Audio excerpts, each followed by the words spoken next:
And we don't argue about where we're from, who we are. We argue about let's fight the rent increase.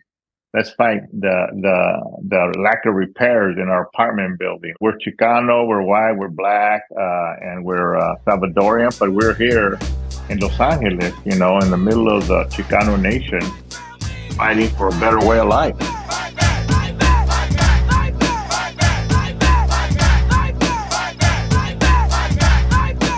Welcome to Fight Back Radio, a production of fightbacknews.org, taking you to the heart of the people's struggle.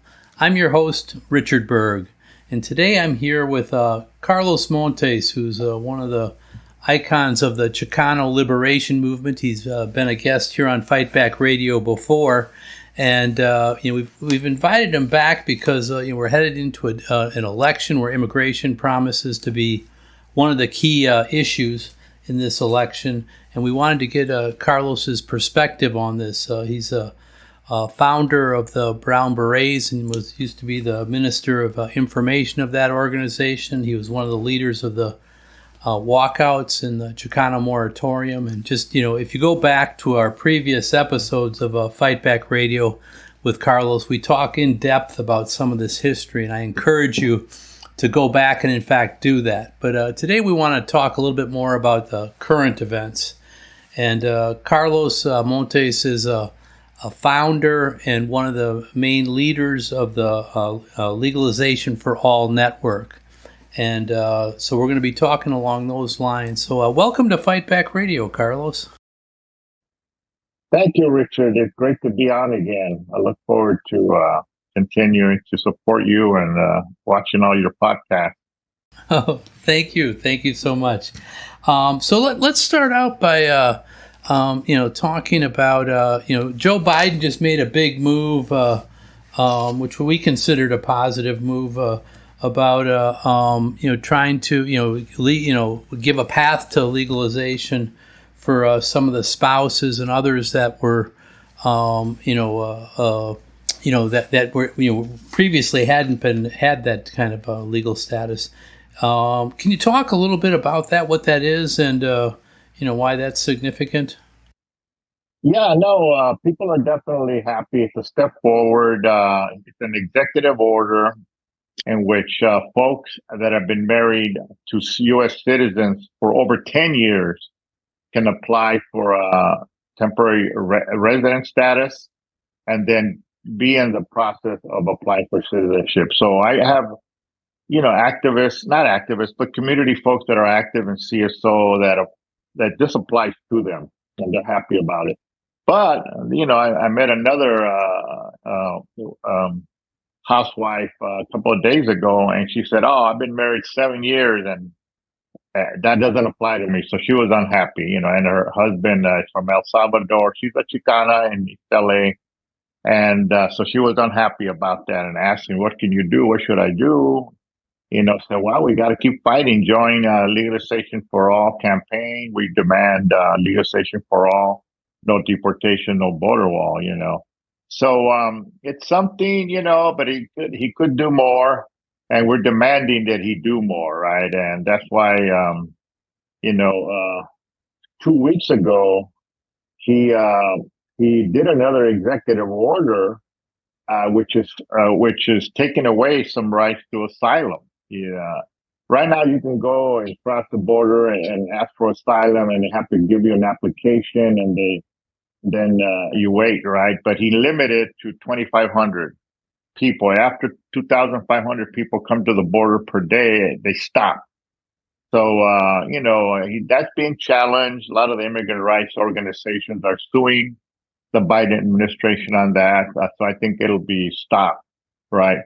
But, this is an ongoing struggle. My family came from Mexico when I was 6 years old. We came to the United States, right? Looking for a better way of life. But, my mom and dad, they worked all their life and they died, and they had a hard life. My dad was an assembly line worker. He was in the union, which helped them a little bit. But yeah, the struggle continues. That's why, we're going to be marching at the Republican National Convention in Milwaukee and also the DNC in Chicago. Yeah, absolutely. And so we're going to want to encourage our Fight Back Radio listeners to show up at both of those conventions, July 15th in Milwaukee, and we'll put some of the information where you can go when you get to Milwaukee in the show notes, and then August 19th here in Chicago. Shout out to that. For those of you who are in the Midwest, you can drive, take the bus, be there. There's buses leaving, from major cities. I will be there. I'm flying in a day or two before, all the way from California to be there opening day of the Republican National Convention to denounce the reactionary, racist Republican agenda. We're going to demand reproductive rights, rights for women, rights for LGBTQ community, and working rights. And we're saying we want peace, justice, and equality in the United States. So please join me on opening day at the RNC. Yeah, absolutely. Well, let's go back to this. Some of these things with Biden here for a minute, though. So geez, he's been in office for 4 years, right? And so he could have done this 4 years ago. So I think this is a reflection of the movement putting pressure on him, and probably in the election against Trump, he's figuring most of the anti-immigrant people are in Trump's camp. But it's like this is just a small thing. And you mentioned also he gave with one and took with not enough, and then took away with the other, with not allowing people to apply for these asylums. So it seems to me that it's like they're reacting to the movement and not really to any kind of morality or what's needed for the people in the on both sides of the border, for that matter. No, you're right. I mean, I think the first executive order limiting asylum, he's trying to appeal to the folks that are saying you're not being tough on the border. He's trying to show that he's tough on the border, but then again, he's got millions of us demanding legalization for all. So he's trying to throw us a small concession, because he may lose a lot of the Latino vote. There's a lot of discussion that Latinos in voting in all these key states, key states may decide who wins the election. We're in Nevada, we're in Arizona, we're in Michigan, and I hear we're in large numbers in Wisconsin. I got to look that up. We're all over, and we could decide which way the election goes, right? I wanted to ask you a little bit also about the militarization of the border, which has been an ongoing thing. The wall and all this other business, but we had Javi Velasquez on here who talked about Eagle Pass, and maybe you could talk a little bit about that as well. But the Biden administration, hasn't de-escalated any of in any significant way the border situation, and these governors, probably especially Abbott in Texas, have done tried to build things up. Can you talk a little bit about the militarization of the border and the effect that that's had on on immigration? Yeah, well, I mean, the big attack is Governor Greg Abbott in Texas, right? He introduced and signed SB4, which would make it a crime to be in Texas and being undocumented. You're right. The Immigrant Rights Organization sued and got a stay on it. But I was in Eagle Pass last October, and the thing that Governor Greg Abbott, the Republican governor of Texas, has done, he has fortified Eagle Pass with Texas National Guard. And this is a federal responsibility, federal land. He's taken over federal land. He's challenging the federal government. He's got troops on the border of Eagle Pass. He took over Bisbee Park, which is the local park. Now the community can't use it. But first of all, he put these giant buoys floating over 200 yards on the river with barbed wire, right? Plus, he's got barbed wire along the border. He totally ruined the Texas side of the riverbank. When you look across the river, when I looked across to Mexico, it's all green, right? and with vegetation. The U.S. side is totally decimated. He's also invited governors of Georgia and Florida to send state troopers. I actually saw a state trooper, 2 cars from Florida in Eagle Pass, Texas. Right, they're patrolling the border. But he's got what I call a military camp with the Texas National Guard controlling the federal government's federal territory. Right, he's challenged um, and pushed back on the Biden administration, attacking him, saying that we got an invasion, you're not doing anything. So he's calling it coming up with states' rights, that he has the right.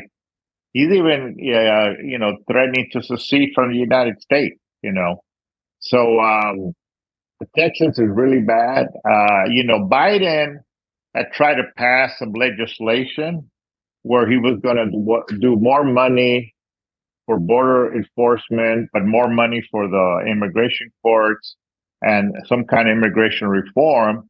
But of course, the House of Representatives controlled by the Republican, the right wing, and they stopped it, right? And they won't do anything. As a matter of fact, the Speaker of the House, Johnson, who's from Louisiana, and who's a Christian white nationalist, took a delegation of Congress folks to the border, right, to whip up this hysteria, And also, the nominee, Trump, has been to the border also with a delegation of governors, Republican governors.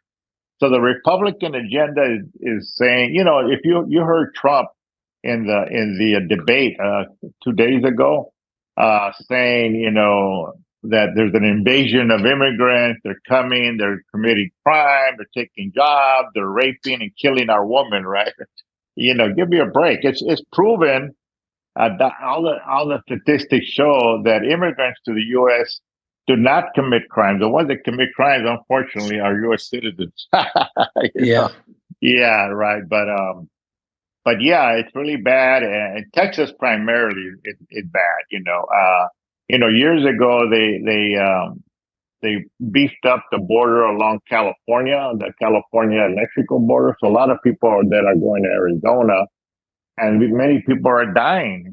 Crossing the desert with the heat, and getting lost. So so that's why again we're marching on the RNC, we're marching on the DNC, and we're going to continue to struggle and protest till we get some meaningful legislation. But our demand is that all 11 million people need to be given legalization for all right now. These are folks that have, and my neighbors, I have neighbors, they're married to undocumented, they've been here, they have children. I have one good friend, she's been here 19 years. She came from Mexico City. She has a son.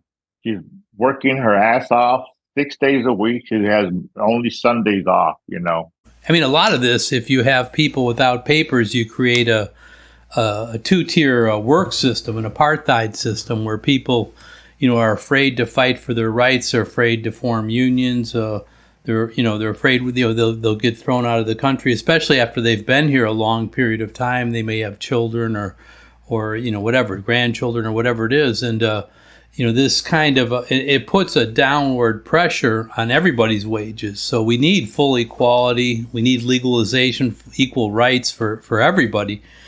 So that we can whatever. I mean, if you're living here and working here, like me, you should have the same rights as me, and I should have the same rights as you. So, I mean, that's what it seems like to me. No, absolutely. The same family from Mexico, I invite them to May Day, the marches, and they're always afraid, because they're undocumented. But we still get folks that come out to our May Day. We had a May Day march and rally in Ball Heights, and we had folks come out. It's an ongoing struggle. But years ago, when Mexico had the North American Free Trade Agreement in '94, the U.S. companies penetrated the economy of Mexico, caused a lot of unemployment, a lot of businesses went bankrupt. But then also the economic crisis of 2008 and 9 forced a lot of people to come from Mexico and other countries. But now, I don't want to digress a little bit, but for the last 5-6 years, we have a new government in Mexico. The peso is stronger now. The economy is better. Employment is up. But we're still getting, folks from Central America, Venezuela, because of the sanctions that the U.S. has on Nicaragua, on Venezuela, and on Cuba. Okay, well, actually, let me ask you about the government in Mexico, because we just had elections there as well. I mean, Lopez Obrador was stepped aside, but then now they have the first woman president of Mexico. Can you comment on a little bit on what's going on in Mexico and how that affects the legalization for all and some of what you're trying to do here? Yeah, well, actually, the governing party, Morena, that's the Movement for National Regeneration. There was 5 or 6 of them that came to our rally and spoke, right? So the Morena party, Movimiento de Regeneración Nacional, basically it has an anti-capitalist program, but they call it anti-neoliberalist agenda. Prior to AMLO, Andrés Manuel López Obrador, being elected in Morena, the PRI-PAN governors were all about privatization, right? Giving away the riches of Mexico, the telephone industry, the oil industry, right? They privatized most of the key industries of Mexico and gave it away to foreign investment or to billionaires. Mexico actually has went up really high in billionaires, right? I forget the guy that does telecom, the nationalizing telecommunication industry, but they also drove down wages, inflation, attacked unions. They attacked the electrical workers unions, right? So Morena is all about doing away with privatization, putting money into social programs, into education, to retirement, to youth employment, but also investing in the oil industry by bringing it back to nationalize it. The industry, they built a brand new modern oil refinery in Mexico. They built a new airport. They're building a new high-speed rail. They're even talking about doing a canal, from the Atlantic to the Pacific, to challenge the Panama Canal, right? So, Andrés Manuel López Obrador, he's not a straight out leftist. Some people call him a populist, but some of the activist friends that I have in Mexico, they call him a revolutionary nationalist, that he's revolutionary, but it's about taking care of Mexico, the working class of Mexico. But, he has invested a lot of money in the working class, in wages. And, I can go on and on. And now, we had a campaign. Mexico has a no re-election law that you could only elect yourself 1 6-year term. So recently, Claudia Sheinbaum has been elected the first president of Mexico. She'll be taking office, I think it's September or early October. I forget the date. But the election we just passed, right? So this is really historic. She's very progressive. She was the former mayor of Mexico City. But she was a mayor there. She did a lot of work to lower the violence against women, exposed it, and did all kinds of, lighting and security for women protection. But also she legalized abortion, legalized marijuana, and invested infrastructure jobs for people. So now the peso is very strong. It used to be that the peso was so weak that you couldn't buy anything, inflation, right? That people were leaving. Even people with small businesses were going broke, but now it's turned it around. They call it the super peso. So things are getting better under an economy that invests in the people and the infrastructure of the country, and not in foreign investment. And the other thing I'll say that just in closing is that Manuel López Obrador refused to attend Biden's Summit of the Americas that was held in Los Angeles, California this year. He said, look, you're not inviting Nicaragua, you didn't invite Cuba, you didn't invite Venezuela, we're not going to go. So, the government of Mexico recognized this. the legitimate governments of Cuba, Nicaragua, Venezuela, and has relations with other people of the world. Okay. I want to circle back to, and thank you for that, though. Thank you for that little discussion of Mexico. I want to circle back to the United States a little bit here, though, I'm thinking back in the 1980s when Reagan was president. He was he actually whatever legalized or whatever the word would be. I'm not sure, but gave citizenship to a large number of immigrants, and here we are. And that's the icon of the right wing. One of the icons, one of their heroes, and yet we're seeing both parties being stubborn on this issue. Stubborn's too kind of a word, I think.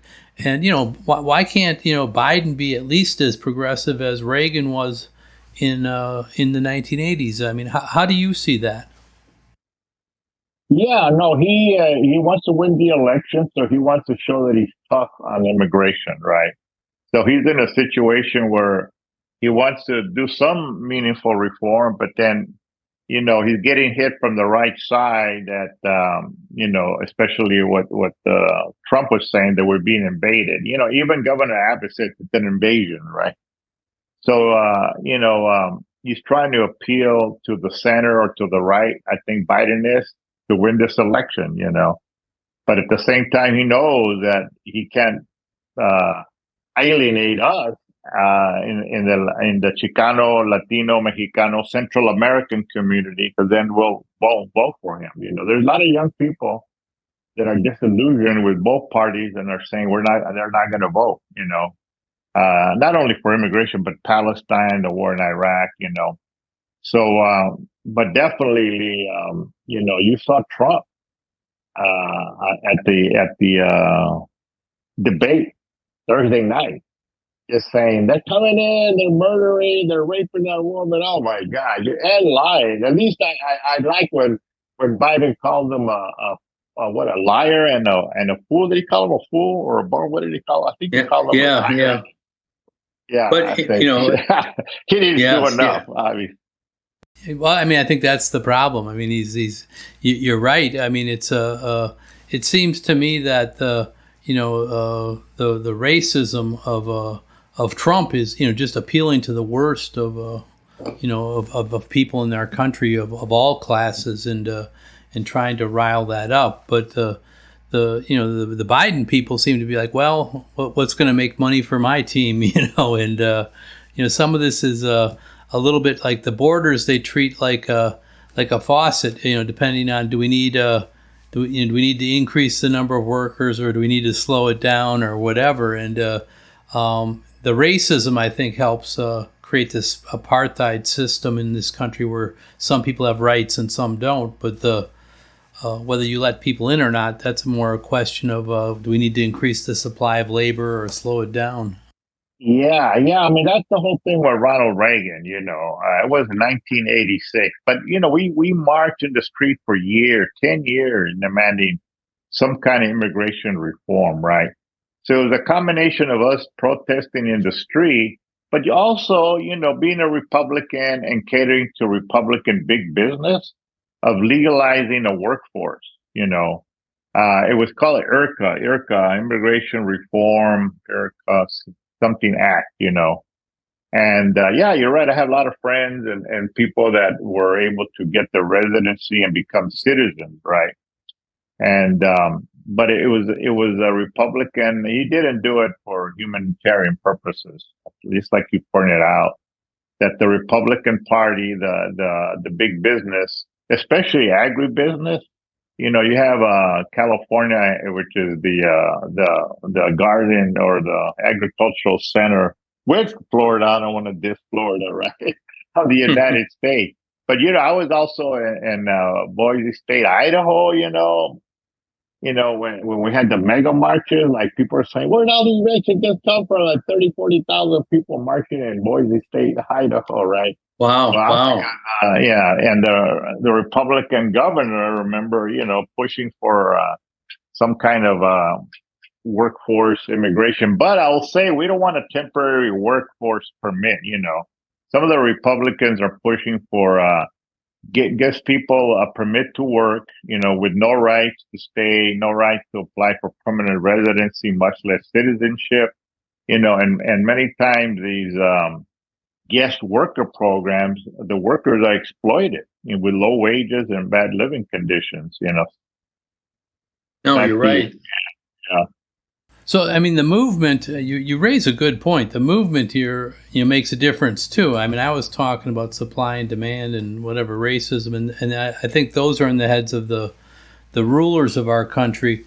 But, the mega marches of 2006 you mentioned, turned things back. They were trying to do a Sensenbrenner bill where they were trying to make it illegal, I think a felony to be, even to aid people that didn't have documents, or if you helped a guy out, with whatever, giving him a job or something or whatever. And so, but the marches, these huge marches, I know here in Chicago and where you are in Los Angeles, you were one of the main leaders in Los Angeles of organizing these marches. They had an effect, and the Sensenbrenner bill did not pass the U.S. Senate, and so they were not able to do that. And I think we went on an offensive for a little bit of time there. Can you talk a little bit about the movement, maybe over the years, and what do we need now? What do we need to spark that kind of activism to get the equal rights for people? Yeah, that's a good question. When people ask me about that, I tell them the movement is in waves. You can't have a constant wave all the time. The mega marches. And by the way, Sensenbrenner is a congressperson from Wisconsin. Is he still in office? No. I don't think he is anymore, but I'm not sure. But you're right, he is from Wisconsin. That's correct. So we're going to be marching in his turf at the Republican National Convention. People remember Sensenbrenner, right? So the mega marches of 2006, and then we brought back May Day. I remember May Day, May 1 in 2006. We have massive marches, all over the U.S. We brought back May Day as the immigrant rights and workers rally and march across the United States. But what it takes is to build organization in the community, build the base in the unions, and I believe that the unions need to be active in the working class struggle. They need to struggling on the shop floor and have an alliance with the community, right? And our role in the community is to organize the Chicano community, the Mexicano, the Central American community, and the Venezolano. We have Venezolanos now here in Boyle Heights, where I live, to include them in our struggle for for self-determination, equality, obviously legalization for all. But I want to say that the immigrant rights struggle here in the Southwest is part of our struggle as Chicanos, fighting for what I call self-determination, economic and political power, right, here in the Southwest. That whether we're undocumented or not, we have a right to self-determination. That's what we organize for, right? And what causes migration, I totally forgot to bring it up, is that U.S. imperialism, U.S. hegemony in Central America, Latin America. I mentioned NAFTA briefly, and the economic penetration in Mexico, but the sanctions against Cuba, against Nicaragua, against Venezuela, and trying to overthrow the legitimately elected governments of Venezuela and Bolivia, and Honduras for that matter, that causes mass migration. It's U.S. economic penetration, U.S. imperialism causes misery, poverty, and migration of people throughout the world. And we supposedly come to the U.S. for the American dream, but we get a nightmare, right? We get exploited. We get put in prison. We get deported, low wages. Here where I live in Boyle Heights, we had the highest casualty rate of COVID because we didn't have the test and we didn't have the vaccination. We were the last ones to get it. Our overall age expectancy now has come down. We were pretty high compared to Anglos and Blacks. But we come down now, believe it or not, due to COVID. Yeah. So it's an ongoing struggle. organizing in the community. I'm inspired by the students who did the encampment in universities. I was a student activist back in 1968, just like you when you were young, right? And we did strikes and protests against the war in Vietnam for ethnic studies, Chicano studies, Black studies, and we got arrested, but we want reforms, and that's what it's going to take. We're going to continue to struggle for reforms while we build a movement for revolutionary struggle in this country, for self-determination, for Chicanos in the Southwest, in unity with Blacks in the South, and in unity with the working class of the United States, Well, let me ask you about that a little bit, since you're going to self-determination. So you talk about self-determination, and I've heard you talk about this before, but about for the Chicano and for Chicano Nation. Who are the Chicanos? How would you define that grouping, and why should they have self-determination any more than anybody else? Well, for one thing, Chicanos are the working class of the Southwest. Okay, if you look at all the key industries, key job categories, we are the working class. It's not just farm workers. Okay, we're in the service industry, light manufacturing industry. We're in the construction industry. We're in the oil industry. In the Southwest, Chicanos are the working class, right? And the Centro Americanos that have come and left, fleeing repression in El Salvador, Guatemala, are part of that working class, right? And and we have that right to equality, to self-determination. By self-determination, I mean we are producing the richest of the Southwest in all these key industries, but we're exploited with low wages, lack healthcare, bad living conditions, high rent, and no unions, right? Some of the states, like, Texas is a so-called right to work state, which is actually anti-union state, right? But, I'll say a little joke. There's a group called Culture Clash. It's a Chicano comedy group that's been around for over 25 years. And two of them are Salvadorian from San Francisco area, but they grew up in the state, right? And the other one is Richard Montoya, Chicano guy. And they have this saying, Chicanos, we're confused and full of rage, So I like to say, yeah, I know. What am I? Am I white? Am I brown? But, as the Chicano power movement of the late 60s, we said, you know what? We are not Mexican American. We're not Latin American. We're not Spanish. We're not white. We are brown, indigenous people. We're Chicano, and we have the right to self-determination. So, and we rejected the older generation that did some good work, the diaspora, the LULAC of the 30s, 40s, 50s. They wanted with assimilation. They would say, hey, let's say we're white, we blend in, assimilate, change our name, whatever. But we said, no, we're Chicano, acknowledging our indigenous history background in the Southwest and in northern Mexico, but acknowledging that we were, exploited or conquered or invaded by the Spanish of Mexico and the Southwest. And then after we won independence from Spain, we were again 20 some years later invaded by the United States military and took over the whole Southwest away from Mexico. And what happened, living under the racist, supremacist, capitalist country, we developed into a unique culture, unique, different environment, We have a common territory, a common economy, common language, which is a combination of Spanish, Spanglish, and, a culture that our psychological makeup manifested in our culture. And I give the examples of Selena, the Tejana, and also Jenny Rivera, they're Chicanas, from the Southwest. They're not U.S. musicians. They're not Mexican musicians, and the Los Tigres del Norte, and I can go on and on, But the thing with the Southwest is, if you look at the scientific definition of a nation, common territory, language, so anybody that lives in the Southwest is part of the Chicano nation, right? So it's not a racial category, For For example, in Mexico City, you go to Mexico City, you have blacks, whites, brown, mestizos, all colors. Claudia Scheinbaum, she's ethnic Jewish, and she's Mexican. Now she's going to be the president of Mexico, right?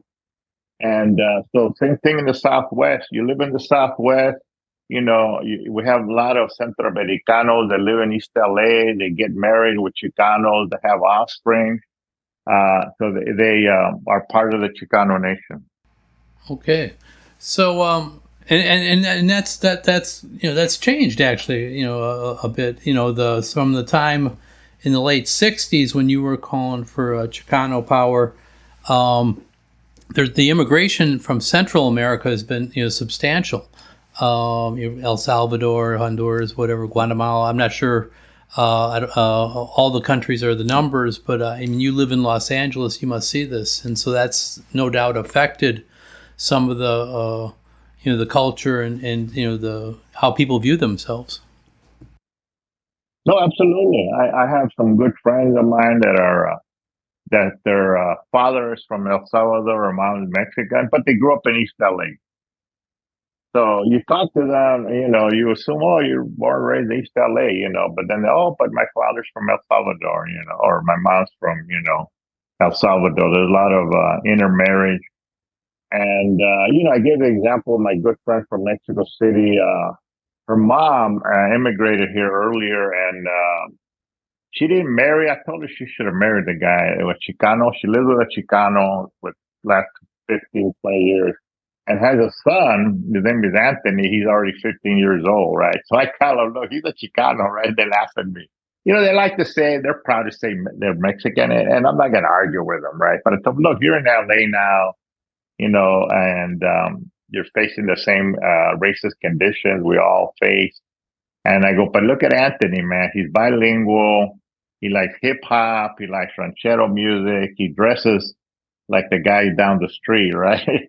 And I tell her, my friend just had a baby, a 1-year-old. I go, he's a little Chicanito, right? They just laugh at me, but they understand. And then he's gonna go visit his family in Mexico City for the first time. His 15-year-old that was raised here in LA, right? But it's a cultural metamorphosis development, but the main thing is the working and living conditions. My neighbors, I have several neighbors that are Salvadorian, and they're originally from there, but they've been here now 20, 30 years, right? So what unites us is the cost of living here, the high rent increases, the homeless issues that we deal with, the so-called bad living condition. I had a meeting with my resident. We have a meeting. We all get together, and we don't argue about where we're from, who we are. We argue about, let's fight the rent increase. Let's fight the lack of repairs in our apartment building. Yeah, but we're Chicano, we're white, we're black, and we're Salvadorian. But we're here in Los Angeles, in the middle of the Chicano nation, fighting for a better way of life. Yeah, no, I got you. I want to circle back to, you talked a little bit earlier about some of the, the sanctions and such. I know, here in Chicago, we've had large numbers of, and in other parts of the country too, I think Los Angeles, cities that have called themselves sanctuary cities, as people have crossed the border asking for asylum, primarily from Venezuela. They've put them on buses and sent them to Chicago. So we've had huge numbers, tens of thousands of people, immigrants from, Colombia as well, other parts, but mostly I think Venezuela, who have come to Chicago. And they just drop, in the wintertime it was particularly brutal because it's dropping somebody off on the corner when, it's very cold weather. But I want to go back, we can talk about this in a minute, but I want to go back to the causes of these sanctions, which were, whatever. I mean, the current president and past presidents, they put these sanctions on Venezuela and they just keep tightening them up. Can you speak to that a little bit and how that affects the immigration patterns here in the United States? No, absolutely. There's a whole history to the U.S.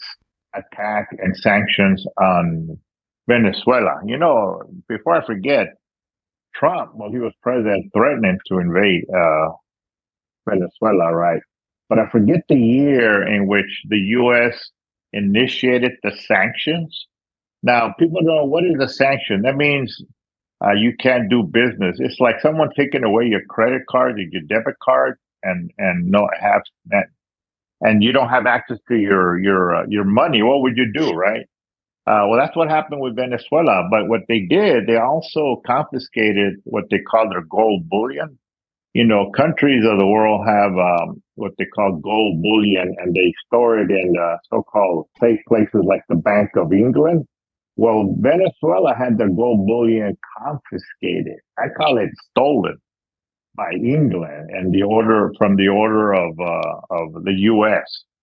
Creating sanctions against Venezuela, and the sanctions prohibit any U.S. businesses of doing business with Venezuela. Now, remember, Venezuela has, I think, the highest oil reserves in the world, has a oil industry that used to be dominated and controlled by U.S. oil industry. But during the time of Hugo Chavez, he nationalized the oil industry, basically saying that the riches of the oil industry should go to Venezuela. But what happened, the U.S. government stopped doing trade with Venezuela. And in order to run an industry, you need, of course, to have not only the repairs, the infrastructure. So that suffered, So what did Venezuela do? We had to look for world partners, started partnering and working with Iran. Iran has an oil industry, Iran, and also Russia and neighboring Brazil, right?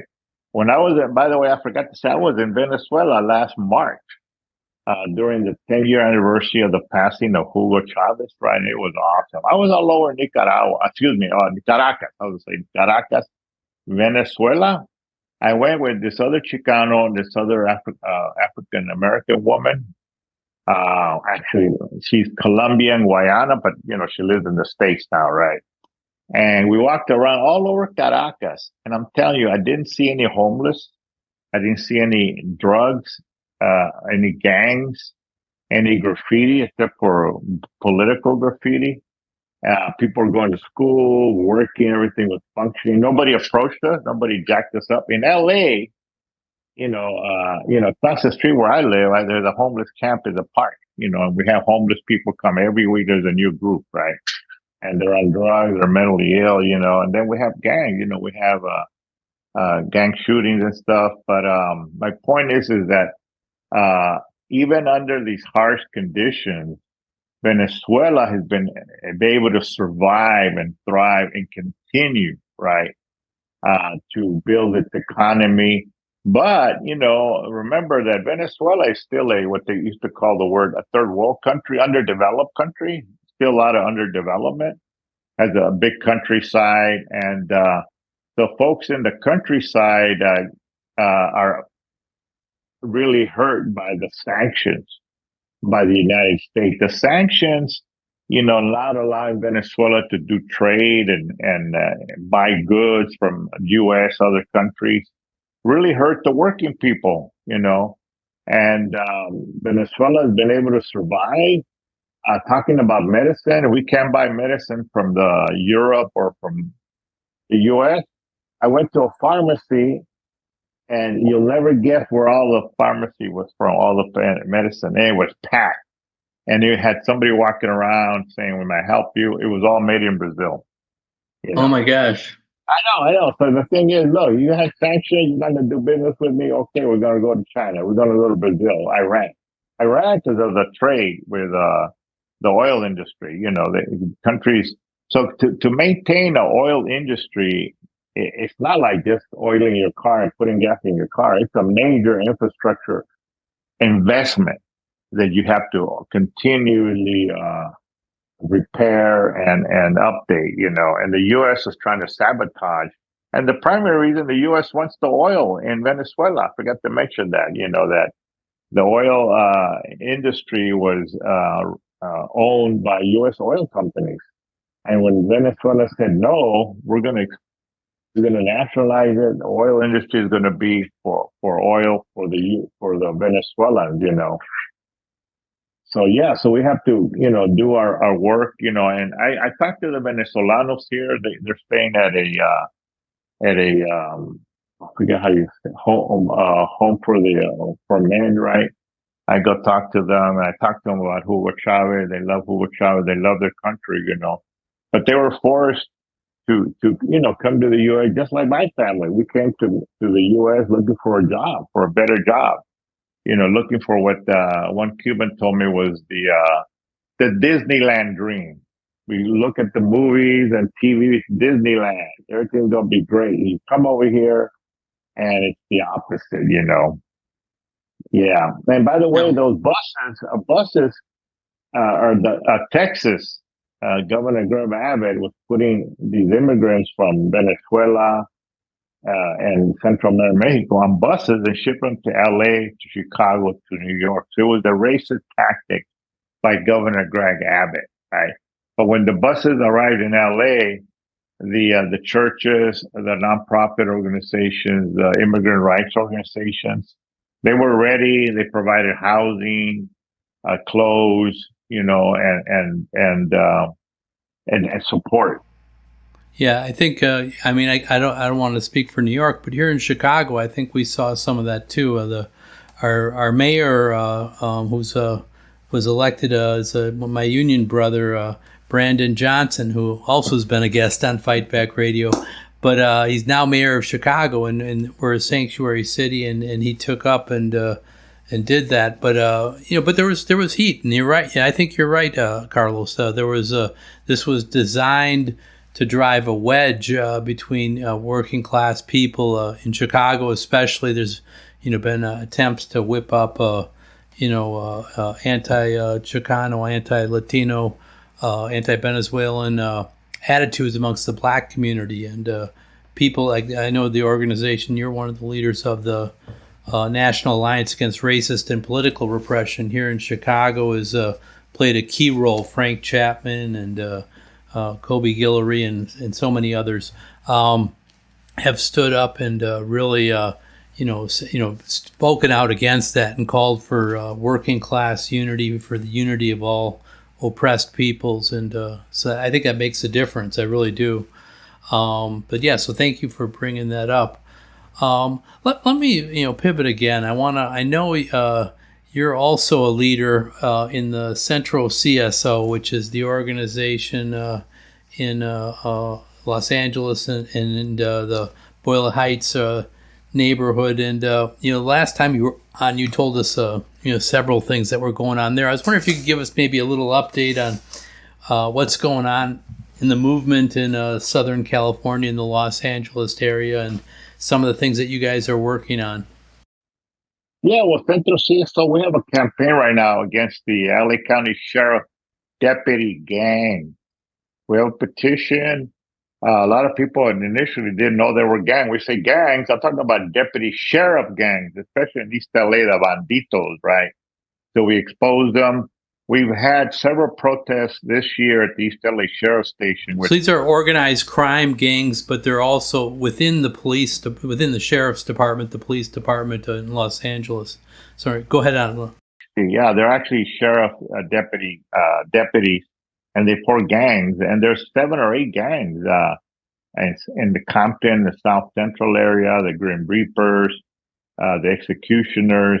In East LA, we have to deal with the banditos, right? And what they do every year, there's several killings. They won't say almost every month, every other month, they kill a young Chicano, And the deputy gangs, we have this petition to educate people about it. Our demand is to eradicate the deputy sheriff gangs, and we educate people that what they do in order to get in the gang, they have a process where they get initiated, but they've got to do arrests, they got to break bones, they got to kill people, And as they go through that process, they get an ink tattoo in their ankle of a bandito with a big mustache, two barrel guns, and a sombrero, right?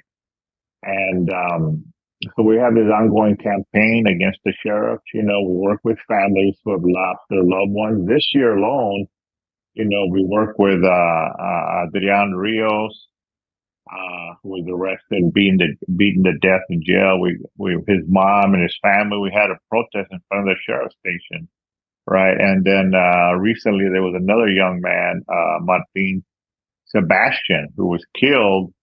He was at a grocery store. He had a toy gun, right? And the grocery store clerk called and said, "There's a guy with a toy gun." You know, and what did he say? Something about and our customers don't know it's a toy gun. So he called them. The cops, they come and blew him away. Oh my God. We're doing an investigation. That they get the message that it was a toy gun. The recorder, the dispatcher. When you get the call, he got the call saying it was a toy gun, and then so it's a recording. So we got the family a lawyer and trauma counseling, and it's an ongoing battle. It's very traumatic. But the deputy gangs, LA County sheriffs run, I think, the largest jail in the nation. I think it's bigger than Cook County Jail now, And Wow. yeah, we got rid of the old sheriff, Villanueva. We call him Buta Bandito because he worked in East LA, and we suspect he was a member of those banditos. He never denied it. And we got him, we voted him out, and now we got the new sheriff, and we're putting pressure on him. The other thing we're doing is, we're supporting the families who have to go to court when they sue. There is one case that David Ordaz Jr., where he was shot already on the ground, and the sheriff came up there and shot him back of the neck. Now that cop has been arrested and prosecuted. He's out on bail. So we're supporting the family as they go to court. Very traumatic. They have to go to court and look at the sheriff who killed their loved one, the David Ordaz Jr. So that case is working its way through the court. And a couple of years ago, we had a Jackie Lacey DA must go. We got rid of the old DA, and we have this reform DA, George Gascon, who finally started prosecuting cops, a lot more than the former DA. So we've done a lot, Well, it sounds like the movement has made a difference. You've moved out some of the most repugnant, some of the worst, the sheriff, the DA. And, it's a lesson that the movement really makes a difference. Yeah, good point. No, I'm glad the way you put it. You're right. We organize on the ground, but we fight and protest, but we also get the vote out, and we got rid of a bad sheriff, got rid of a bad DA. And we also have African-American woman mayor, Karen Bass, who came out of the community struggles, pro-union, we want her to do more, of course, And the other big area of work that we have a campaign to stop the construction of a private charter school in the middle of a residential area in East LA. So we have a door-to-door canvassing petition. We're going to have a community meeting. So again, they want to build a several-story charter school in the middle of a residential area. So we're against charter schools because it's privatization of public education. But in this case, that create traffic, noise, pollution, lack of parking, right? So environmentally, it's also a bad idea. So our education committee is working on that. It's called Xterra Charter School. We have it on the agenda for the County Board of Supervisors. The local supervisor, Hilda Solis, you probably remember her. She was the Secretary of Labor, right? Yes. And she put it on. She heard our message, and she's got it on the agenda to vote against it on September 17th. And our other area, of course, is our immigration committee. We had a delegation actually this year go to Eagle Pass. We had two people from LA, Javier from Texas, and Brad from Minnesota. Go to Eagle Pass. couple of months ago. Was it February? You already had him on the show, right? Yeah, Javi was a guest on. I'm sorry to interrupt, but yeah, Javi was a guest on Fight Back Radio, and so I would encourage our listeners to, if you've missed that episode, you want to hear about Eagle Pass, and I'll let you finish, Carlos. I interrupted you, but Javi will give a more detailed what happened. No, that I was there last year in October, but we had a group of two CSO members go to Eagle Pass. Jordan Pena and Gabriel Quiroz, and then of course Javi from Dallas, and Brad from Twin Cities, I think, Minnesota, right? Yeah. And we did a program last Sunday here in Bull Heights where they talked about the horrific conditions. They actually had a video. They actually went to the Mexico side and were able at night to videotape, people swimming across and floating on the river, trying to get into the land and being rushed out by the river or being pushed out by the river and not being able to get on land. And then you watch the Texas National Guard on the other side just follow them on little all-terrain vehicles, And when I was there in Eagle Pass, overlooking the border, I saw these not boats, the kind of pontoons with a big propeller in the back, just driving up and down the river with armed guards, with rifles, and I'm sure they're automatic, right? Driving up and down the river, looking for immigrants that are just, fleeing poverty, misery in their home countries, or repression like Honduras, Guatemala, and trying to, just get across to visit some family that they have over here or get a job. It was really bad. Yeah. Yeah, no, that's terrible. That's terrible.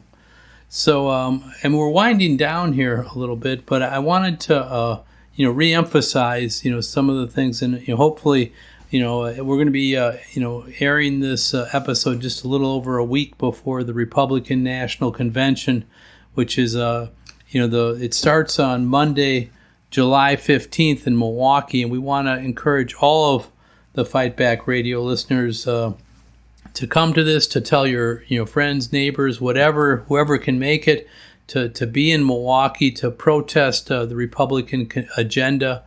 And then similarly on August 19th in Chicago, we're going to be protesting the Democratic National Convention. And, I think we haven't talked about it here, but the situation in Palestine, I think, demands that we put the pressure on them, and it's both parties have been complicit in the genocide that's happened there.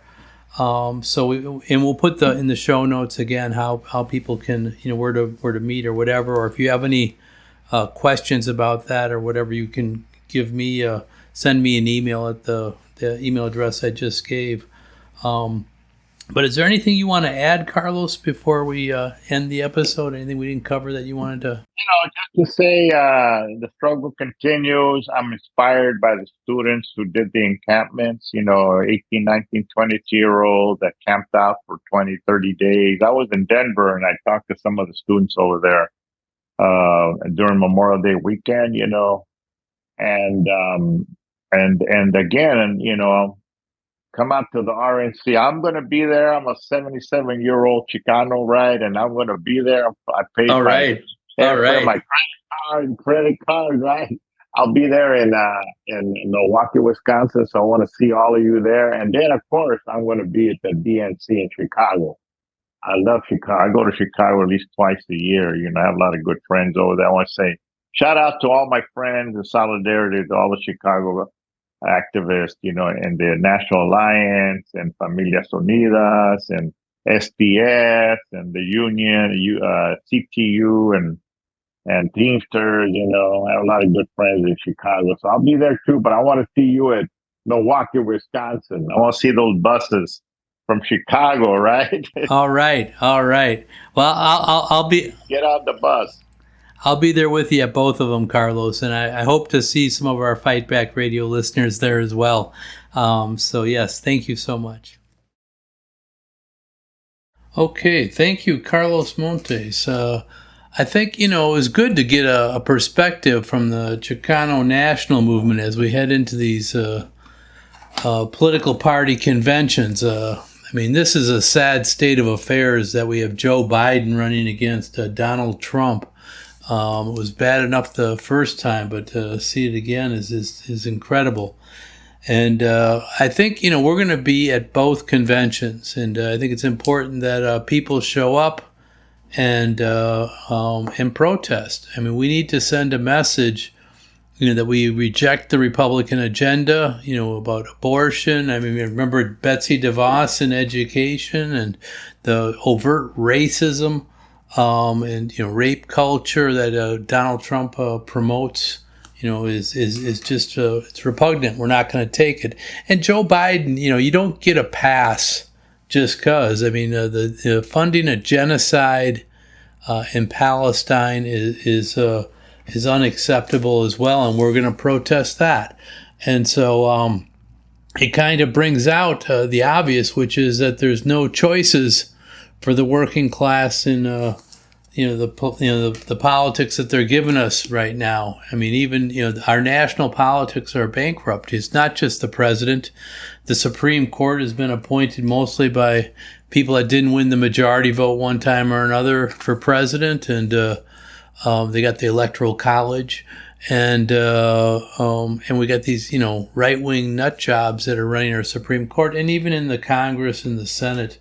When stuff like Palestine comes up, it's like nobody, has I shouldn't say nobody. There's a couple there, but that have any kind of moral gumption, and so we're going to protest. We're going to go out and we're going to protest in Chicago on August 19th, and we're going to protest in Milwaukee on July 15th, and I hope to see you all there. So anyways, I need to thank our crack production team as always. They just do a fabulous job. Dodd McColgan, Natalie Pranis, Vince Olson, and Shane Tremley. And I'm Richard Berg for the entire Fight Back Radio team, and saying until next time, all power to the people.